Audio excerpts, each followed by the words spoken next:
Surat kepada orang Ibrani. Ibrani pasal 1. Allah berfirman dengan perantaraan anaknya. Setelah pada zaman dahulu Allah berulang kali dan dalam berbagai cara berbicara kepada nenek moyang kita dengan perantaraan nabi-nabi, maka pada zaman akhir ini Ia telah berbicara kepada kita dengan perantaraan anaknya, yang telah Ia tetapkan sebagai yang berhak menerima segala yang ada. Oleh Dia, Allah telah menjadikan alam semesta. Ia adalah cahaya kemuliaan Allah dan gambar wujud Allah, dan menopang segala yang ada dengan firman-Nya yang penuh kekuasaan. Dan setelah Ia selesai mengadakan penyucian dosa, Ia duduk di sebelah kanan yang maha besar, di tempat yang tinggi, jauh lebih tinggi daripada malaikat-malaikat, sama seperti nama yang dikaruniakan kepadanya, jauh lebih indah daripada nama mereka. Anak Allah lebih tinggi daripada malaikat-malaikat. Karena kepada siapakah di antara malaikat-malaikat itu pernah Ia katakan, "Anakku engkau telah kuperanakkan pada hari ini, dan aku akan menjadi bapanya, dan ia akan menjadi anakku."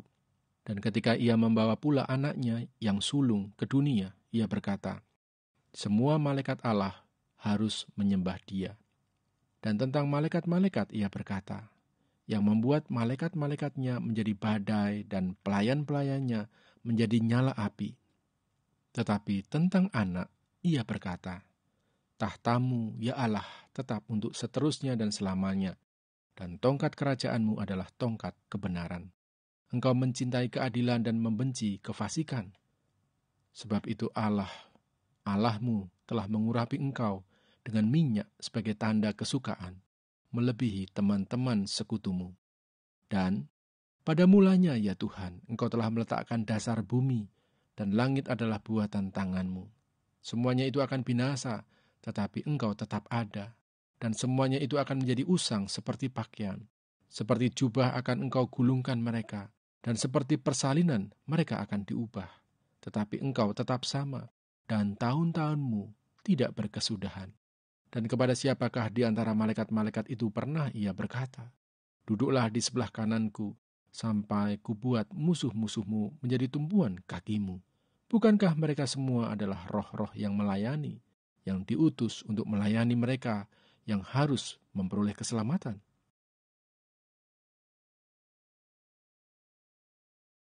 Ibrani pasal 2. Keselamatan yang besar. Karena itu, harus lebih teliti kita memperhatikan apa yang telah kita dengar, supaya kita jangan hanyut di bawah arus. Sebab kalau firman yang dikatakan dengan perantaraan malaikat-malaikat tetap berlaku, dan setiap pelanggaran dan ketidaktaatan mendapat balasan yang setimpal, bagaimanakah kita akan luput jikalau kita menyia-nyiakan keselamatan yang sebesar itu, yang mula-mula diberitakan oleh Tuhan dan oleh mereka yang telah mendengarnya kepada kita dengan cara yang dapat dipercayai. Sedangkan Allah meneguhkan kesaksian mereka oleh tanda-tanda dan mujizat-mujizat dan oleh berbagai-bagai penyataan kekuasaan dan karunia Roh Kudus yang dibagi-bagikannya menurut kehendaknya. Yesus seketika lebih rendah daripada malaikat-malaikat. Sebab bukan kepada malaikat-malaikat telah Ia taklukkan dunia yang akan datang yang kita bicarakan ini. Ada orang yang pernah memberi kesaksian di dalam suatu nas, katanya, "Apakah manusia sehingga engkau mengingatnya, atau anak manusia sehingga engkau mengindahkannya? Namun engkau telah membuatnya untuk waktu yang singkat sedikit lebih rendah daripada malaikat-malaikat, dan telah memahkotainya dengan kemuliaan dan hormat. Segala sesuatu telah engkau taklukkan di bawah kakinya. Sebab dalam menaklukkan segala sesuatu kepadanya, tidak ada suatu pun yang Ia kecualikan yang tidak takluk kepadanya. Tetapi sekarang ini belum kita lihat bahwa segala sesuatu telah ditaklukkan kepadanya. Tetapi Dia yang untuk waktu yang singkat dibuat sedikit lebih rendah daripada malaikat-malaikat, yaitu Yesus, kita lihat, yang oleh karena penderitaan maut, dimahkotai dengan kemuliaan dan hormat, supaya oleh kasih karunia Allah, Ia mengalami maut bagi semua manusia.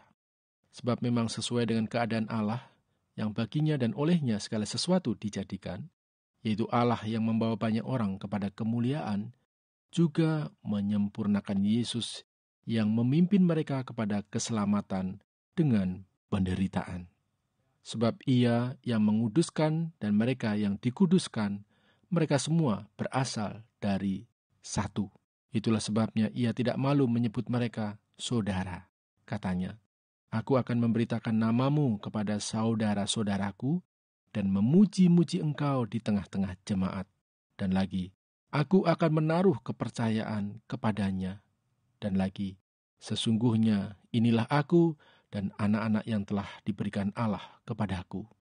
Karena anak-anak itu adalah anak-anak dari darah dan daging, maka ia juga menjadi sama dengan mereka dan mendapat bagian dalam keadaan mereka, supaya oleh kematiannya ia memusnahkan dia, yaitu iblis yang berkuasa atas maut, dan supaya dengan jalan demikian ia membebaskan mereka yang seumur hidupnya berada dalam perhambaan oleh karena takutnya kepada maut.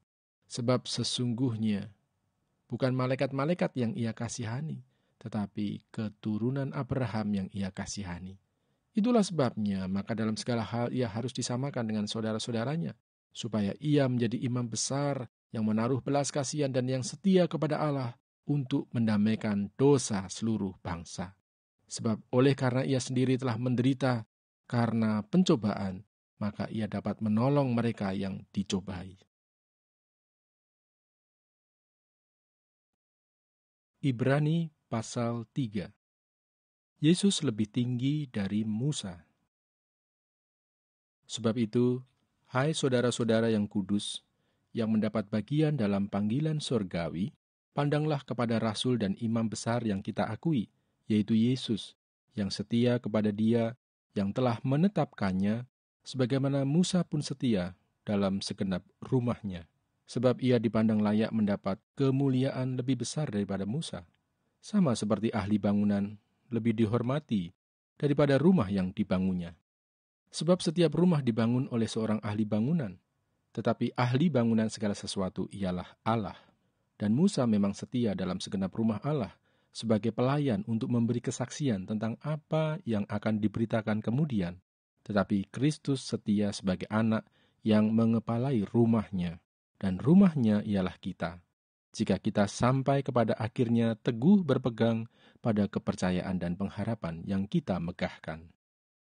Binasa karena murtad. Sebab itu, seperti yang dikatakan Roh Kudus, pada hari ini, jika kamu mendengar suaranya, janganlah keraskan hatimu seperti dalam kegeraman pada waktu pencobaan di padang gurun, di mana nenek moyangmu mencobai aku dengan jalan menguji aku, sekalipun mereka melihat perbuatan-perbuatanku 40 tahun lamanya.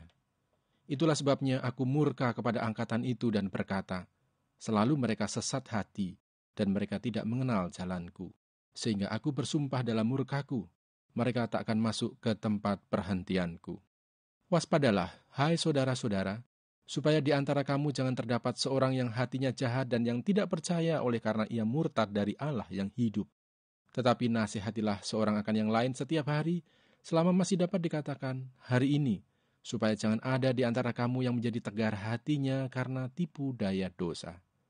Karena kita telah beroleh bagian di dalam Kristus, asal saja kita teguh berpegang sampai kepada akhirnya pada keyakinan iman kita yang semula. Tetapi apabila pernah dikatakan, pada hari ini jika kamu mendengar suaranya, janganlah keraskan hatimu seperti dalam kegeraman. Siapakah mereka yang membangkitkan amarah Allah, sekalipun mereka mendengar suaranya?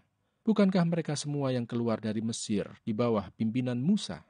Dan siapakah yang ia murkai 40 tahun lamanya? Bukankah mereka yang berbuat dosa dan yang mayatnya bergelimpangan di padang gurun? Dan siapakah yang telah ia sumpahi bahwa mereka tak akan masuk ke tempat perhentiannya? Bukankah mereka yang tidak taat? Demikianlah kita lihat bahwa mereka tidak dapat masuk oleh karena ketidakpercayaan mereka.